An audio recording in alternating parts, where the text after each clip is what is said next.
നിങ്ങൾക്ക് വിശ്വസിക്കാൻ സാധിക്കുമോ?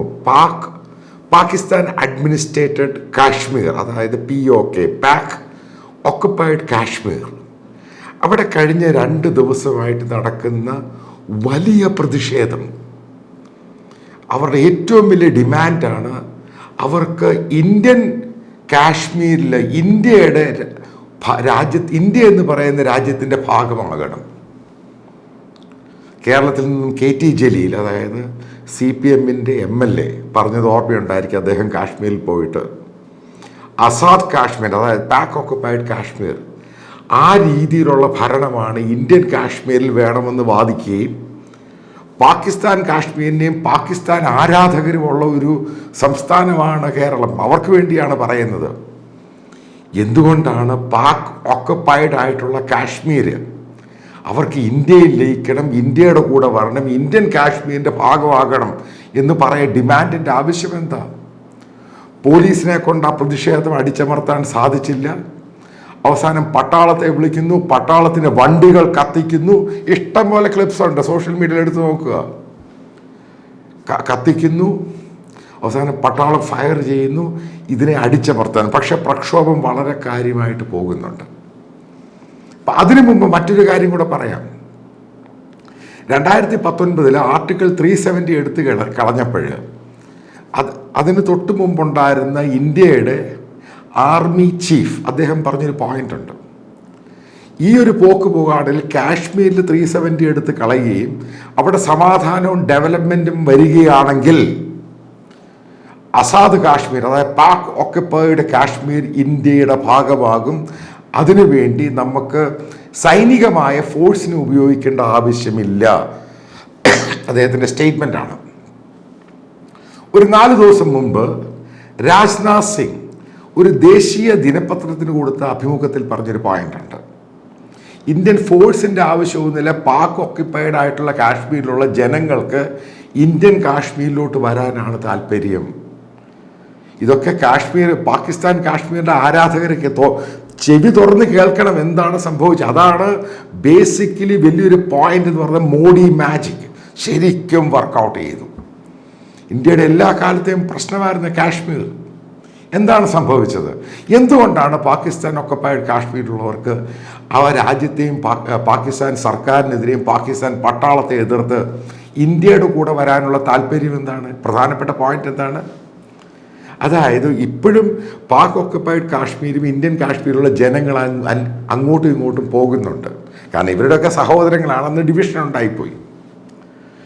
അപ്പോൾ ഇവർക്ക് ഈ പാക് ഓക്കുപ്പൈഡ് കാശ്മീരിലുള്ളവർ ആർട്ടിക്കിൾ 370 എടുത്തു കളഞ്ഞ ശേഷം ഈ ഇന്ത്യൻ കാശ്മീരിൽ സമാധാനം ഉണ്ടാകുകയും ഡെവലപ്മെൻറ്റ് ഉണ്ടാകുകയും എക്കോണമി ബൂം ചെയ്യുകയും കണ്ടു കഴിഞ്ഞപ്പോൾ അവർക്ക് മനസ്സിലായി അവർ താമസിക്കുന്ന രാജ്യം, അതായത് പാകിസ്ഥാൻ കാശ്മീർ എന്ന് പറയുന്നത്, അവിടുത്തെ റോഡുകൾ റിപ്പയർ ചെയ്തിട്ട് 10 വർഷത്തിന് മുകളിലായി.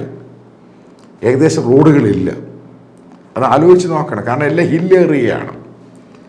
അപ്പം ആർട്ടിക്കിൾ 370 എടുത്ത ശേഷം ഇന്ത്യൻ കാശ്മീരിൽ സമാധാനം ഉണ്ടാകുന്നു. അവിടെ കാശ്മീരികൾക്ക് ജോലിക്ക് പോകുന്നു, അവർക്ക് ശമ്പളം കിട്ടുന്നു. പാകിസ്ഥാൻ്റെ എക്കോണമി തകർന്ന് നാശമായി. 20% മുകളിലാണ് ഇൻഫ്ലേഷൻ. എല്ലാ സാധനങ്ങൾക്കും വില കൂടുതൽ. അഡീഷണലായിട്ട് എല്ലാത്തിനും ടാക്സുകൾ ഏർപ്പെടുത്താൻ തുടങ്ങി. സാധനങ്ങൾ, അതായത് പെട്രോളും ഡീസലും, ഈ സാധനം പോലും അവിടെ കിട്ടാനില്ല. നിങ്ങൾക്കറിയാം, നേരത്തെ ഞാൻ ഇത് വീഡിയോയിൽ പറഞ്ഞിരുന്നു. കാരണം അവിടുത്തെ രാജ്യം ലോകം മുഴുവനും നടന്ന് തെണ്ടുകയാണ്. അപ്പോൾ അവർക്ക് പാക് ഓക്കുപ്പൈഡ് കാശ്മീരിനെ ഫീഡ് ചെയ്യുമോ ഒറിജിനൽ പാകിസ്ഥാനെ ഫീഡ് ചെയ്യുമോ? ഇതാണ് പ്രശ്നം. കാരണം പാക് ഓക്കുപ്പൈഡ് കാശ്മീരിനെ ഇവർ പൂർണ്ണമായിട്ട് പാകിസ്ഥാൻ ഗവൺമെൻറ് അങ്ങ് ഇഗ്നോർ ചെയ്തു. ഇതിൻ്റെ ഭാഗമായിട്ട് അഡീഷണൽ ടാക്സ്, സാധനങ്ങളുടെ വില കൂടുതൽ, റോഡുകൾ നന്നാക്കുന്നില്ല, അവിടെ ഇൻഫ്രാസ്ട്രക്ചർ മുഴുവനും കുളമായിട്ട് കിടക്കും. അപ്പം അവിടെയുള്ള കാശ്മീരികൾ ഇന്ത്യൻ കാശ്മീർ വന്ന് കണ്ടു കഴിഞ്ഞപ്പോൾ അവർക്ക് തൊഴിലുണ്ട്, ജോലിക്ക് പോകുന്നുണ്ട്, ആ സ്റ്റേറ്റിൽ സമാധാനമുണ്ട്, അവരുടെ കാർഷിക വിളകൾ, ആപ്പിൾ ആണെങ്കിൽ മറ്റുള്ള എല്ലാ സാധനത്തിനും വില കിട്ടുന്നു, അവരുടെ ജീവിത നിലവാരം മാറുന്നു. ഇതൊക്കെ അവർ നേരിട്ട് കാണുന്ന ഡിജിറ്റൽ ലോകമാണ്. അതാണ് പ്രധാനപ്പെട്ട കാരണം. എന്തുകൊണ്ട് ഇന്ത്യൻ കാശ്മീർ നമ്മുടെ ഭാഗമാണ്, നമുക്ക് പോയിക്കൂടെ? ഇന്ത്യൻ പതാക എടുത്തുകൊണ്ടാണ് ഈ പറയുന്ന പ്രക്ഷോഭകാരികൾ 2 ദിവസം അവിടെ പ്രകടനം ഇന്ത്യൻ ത്രിവർണ്ണ പതാക എടുത്തുകൊണ്ടാണ് ഈ പ്രക്ഷോഭകാരികൾ, അതായത് അവിടെ പാകിസ്ഥാൻ ഒക്കുപൈഡ് കാശ്മീരിൽ ഇന്ത്യയിൽ ലയിക്കണം എന്നും പറഞ്ഞ് സമരം നടത്തുന്നത്. അതാണ് ഞാൻ പറഞ്ഞ മോഡി മാജിക്. ഇതാണ് വർക്കൗട്ട് ചെയ്യുന്നത്. നിങ്ങൾക്ക് ചിന്തിക്കാൻ പറ്റുമോ? നെഹ്റുവിനെ ഇറമുട്ട ഇങ്ങോട്ട് എടുത്തു നോക്കുക. എത്രമാത്രം പ്രക്ഷുബ്ധമായിരുന്നു ഈ കാശ്മീരുമായിട്ട് ബന്ധപ്പെട്ട്. 2 ലക്ഷത്തിലധികം പേരാണ് ഇന്ത്യയിൽ കൊല്ലപ്പെടുന്നത്. അതായത് എത്ര വാറുകളാണ് നടന്നത്, ആലോചിച്ച് നോക്കുക. അതെല്ലാം മാറി പാകിസ്ഥാൻ ഒക്കുപൈഡ് കാശ്മീരിന് ഇപ്പോൾ ഇന്ത്യയെ വരണം. അപ്പോൾ ഈ പാകിസ്ഥാൻ ഫാനുകളും പാകിസ്ഥാൻ കാശ്മീരി ഫാനുകൾക്കും എന്താണ് പറയാനുള്ളത്? കാരണം നിങ്ങൾക്ക് ഓർമ്മയുണ്ട്, സീതാറാം യെച്ചൂരി അദ്ദേഹം ഇടതുപക്ഷത്തിൻ്റെ മാനിഫെസ്റ്റോയിൽ പറയുന്നൊരു പോയിന്റ് ഉണ്ട്. അവരുടെ നേതൃത്വത്തിൽ അവർ സപ്പോർട്ട് ചെയ്യുന്ന അധികാരത്തിൽ കയറുവാണ് ആർട്ടിക്കിൾ 370 എടുത്ത് മാറ്റുമെന്നാണ് പറഞ്ഞത്.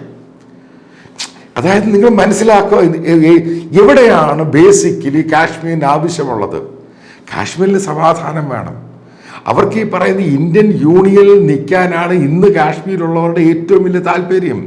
എന്നിട്ടും ടെറർ അറ്റാക്ക് അവർ മുടങ്ങാൻ നോക്കുന്ന ഇന്ത്യൻ പട്ടാളം അത് വെൽ പ്ലാൻഡ് ആയിട്ട് കൈകാര്യം ചെയ്യുന്നു. ഇനി മറ്റൊരു പോയിന്റ് ഉണ്ട്. അതായത് അവിടെ സീനിയർ ആയിട്ടുള്ള ഒരു IPS ഓഫീസറുമായിട്ട് സംസാരിച്ചപ്പോൾ അദ്ദേഹം പറഞ്ഞൊരു കാര്യമുണ്ട് കാശ്മീരിലുള്ള. അതായത് 2019 പുൽവാമയ്ക്ക് ശേഷം ഇന്ത്യൻ ഓപ്പറേഷൻ ഉണ്ട്, ഏജൻറ്റ്സ് ഓപ്പറേഷൻ ഉണ്ട് പാകിസ്ഥാനിൽ. അതായത് കാശ്മീരുമായിട്ട് ബന്ധപ്പെട്ട് പാകിസ്ഥാൻ കാശ്മീരിൽ ഈ പറയുന്ന തീവ്രവാദ നേതാക്കൾ എല്ലാം പാകിസ്ഥാനിലാണ്. ഇവരെ ഓരോരുത്തരായിട്ട് ഇന്ത്യൻ ഏജൻറ്റ്സ് കൊന്നു കഴിഞ്ഞപ്പോഴാണ് ഈ പാകിസ്ഥാൻ കാശ്മീരിലുള്ളവന്മാർക്ക് വേറെ ജോലിയൊന്നുമില്ലാതെ ഇവരെന്തു പറയും? അതിനെ കോർഡിനേറ്റ് ചെയ്യാനും ക്യാമ്പ് സംഘടിപ്പിക്കാനും ഇന്ത്യക്കെതിരെയുള്ള പ്രക്ഷോഭം നടത്താൻ വേണ്ടി ആളുകളില്ല. അവിടെ ടെററിസ്റ്റുകളെ കിട്ടുന്നില്ല, അവിടെ ചെറുപ്പക്കാരെ കിട്ടുന്നില്ല, അവിടെ ഇങ്ങോട്ട് ക്രോസ് ബോർഡർ ചെയ്യാൻ. കാരണം നിങ്ങൾക്കറിയാം, ടെററിസം കുറച്ച് കഴിയുമ്പോൾ ഒരു എക്കോണമിയും ബിസിനസ് മാറ്റേഴ്സായിട്ട് മാറും. അതിൻ്റെ ഭാഗമായിട്ട് ഇവരാണ് ഈ കൊന്നവരും പല ആൾക്കാരും ഒളിച്ചു പോയ കണക്ക്. അജ്ഞാതൻ ഏത് സമയത്താണ് കൊല്ലുന്നതെന്ന് പറയാൻ പറ്റത്തില്ല. മറ്റു പല സീനിയറായിട്ടുള്ളവരും എവിടെയൊക്കെ അജ്ഞാതവാസത്തിലുമാണ്. കാരണം ഈ പൂർണ്ണമായിട്ടും പാകിസ്ഥാൻ ഒക്കുപൈഡ് കാശ്മീരിനെ പലരും അങ്ങ് ഇഗ്നോർ ചെയ്തു. അല്ലെങ്കിൽ അതും ഒരു എക്കോണമിക് ഫാക്ടറാണ്, അതിൽ നിന്നും പണം വരുന്നില്ല. അതായത് പൂർണ്ണമായിട്ടും പാക് ഒക്കുപൈഡ് കാശ്മീരിനെ ഈ പാകിസ്ഥാൻ ഗവൺമെൻറ്റും ടെററിസ്റ്റുകളും ഈ ലീഡേഴ്സും മുഴുവനായി ഇഗ്നോർ ചെയ്തു. അപ്പോൾ അതിൻ്റെ ഭാഗമായിട്ട് അവിടുത്തെ എക്കോണമി പൂർണ്ണമായിട്ട് ഡീറെയിൽ ചെയ്തു. ഒരു കാര്യം വളരെ വ്യക്തമാണ്, എക്കോണമി ഈസ് മാറ്റേഴ്സ്. കാരണം സാമ്പത്തികമാണ് മാറ്റർ ചെയ്യുന്നത്. അത് തകർന്നടിഞ്ഞ് പാകിസ്ഥാൻ ബെഗ് ചെയ്യുന്നു. പാകിസ്ഥാൻ ലീഡേഴ്സ് തന്നെ പറയുന്നു ഇന്ത്യ സൂപ്പർ പവർ ആകാൻ പോകുന്നു. പക്ഷെ പാകിസ്ഥാൻ ലോകം മുഴുവനും പോയി തിരണ്ടുന്നു. പാകിസ്ഥാൻ പാർലമെൻറ്റിൽ നടത്തിയ പ്രസംഗമാണ് ഇത്. ഞാൻ പഴയ ഒരു വീഡിയോയിൽ പറയുന്നുണ്ട്. ഇതൊക്കെയാണ് പ്രധാന കാരണം. അല്ലാതെ കേരളത്തിലെ പാകിസ്ഥാൻ കാശ്മീരും പാകിസ്ഥാനും ഇസ്ലാമിക് തീവ്രവാദ ജിഹാദൊന്നും അല്ല. മനുഷ്യന് അൾട്ടിമേറ്റായിട്ട് സ്വസ്ഥമായിട്ട് ജീവിക്കണം. അതിന് ആരൊക്കെയാണ് സഹായം ചെയ്യുന്ന, അതിന് പറ്റിയൊരു ഗവൺമെൻറ് എക്കോണമി ഫെസിലിറ്റേറ്റ് ചെയ്യുന്ന ഗവൺമെൻറ്റിനെയാണ് ജനങ്ങൾക്ക് താല്പര്യം. ഈ ജിഹാദിനും ഈ പറയുന്ന ഇസ്ലാമിക് ജിഹാദിനും ഇതിനൊക്കെ ഒരു സമയം കഴിഞ്ഞു കഴിഞ്ഞാൽ ആലോചിക്കുകയും ചിന്തിക്കുകയും മനുഷ്യൻ ഇതിനെ എടുത്ത് ദൂരെ കളയും. അതിൻ്റെ ഭാഗമായിട്ടാണ് പാകിസ്ഥാൻ കാശ്മീരിലുള്ളവർക്ക് ഇന്ത്യയുടെ കൂടെ ലയിക്കണം. ഇതാണ് സമരം. ആലോചിക്കാൻ പറ്റുന്നുണ്ടോ? പ്രത്യേകിച്ചൊരു കാര്യം കൂടെ വീണ്ടും പറയാം, അത് തന്നെയാണ് മോദി മാജിക്.